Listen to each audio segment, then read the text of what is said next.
Governor Joe Lombardo has proposed spending $250 million on affordable housing here in the state of Nevada, and that includes our area here in Las Vegas, which, by the way, we're ranked 19th least affordable metropolitan area in the nation.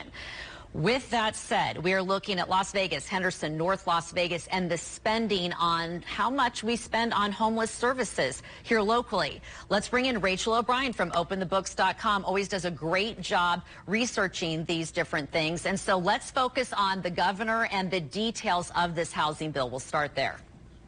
All right, so if passed, this would be $250 million in state funds that would go to affordable housing projects. The governor expects that would sort of be leveraged to come up with $1 billion. They would require developers to put up matching funds for the project. So the bill also does a couple things. It would allow out-of-state housing contractors to work in these projects in rural areas. Currently, Nevada law does not allow that. And so that would address housing shortages in rural areas. It also would expand eligibility for affordable housing projects, not just to the poorest, but to people making up to 150% of an area's median household income. So that would be up to about $106,000. So, you know, like you said, 19th least affordable metro, the Las Vegas area for housing in the country. That's less affordable than major metro areas like Denver, Phoenix, and Tampa Bay. When you look at the Las Vegas median home price last month was $440,000. When you add in taxes and insurance, that's about a $3,000 a month payment. It's just unaffordable for most people.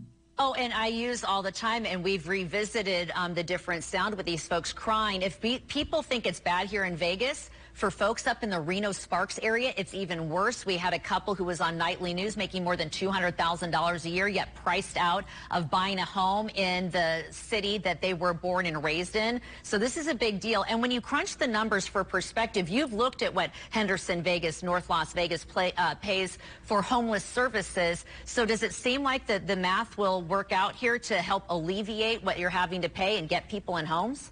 So they're spending a lot. Collectively, those three cities spent $43 million over the last 2 years on everything from providing housing units to support services like homeless outreach and providing medical and employment services. You know, it's a lot of money. Of course, that $250 million from the state is going to help. You know, Clark County, they spend a lot of money every year. They have a service to sort of prevent people from being evicted, which is the first step, right? If you can't afford housing, you're going to be evicted. That's going to lead to homelessness. So stopping it even before that happens, that's a big chunk of change from Clark County as well. Well, Rachel, it's always illuminating. Thank you for taking us behind the numbers and making sense of it all. And obviously, while the legislative session continues up in Carson City, we will have continued progress reports with your help here from KSMB News 3. Thank you for that.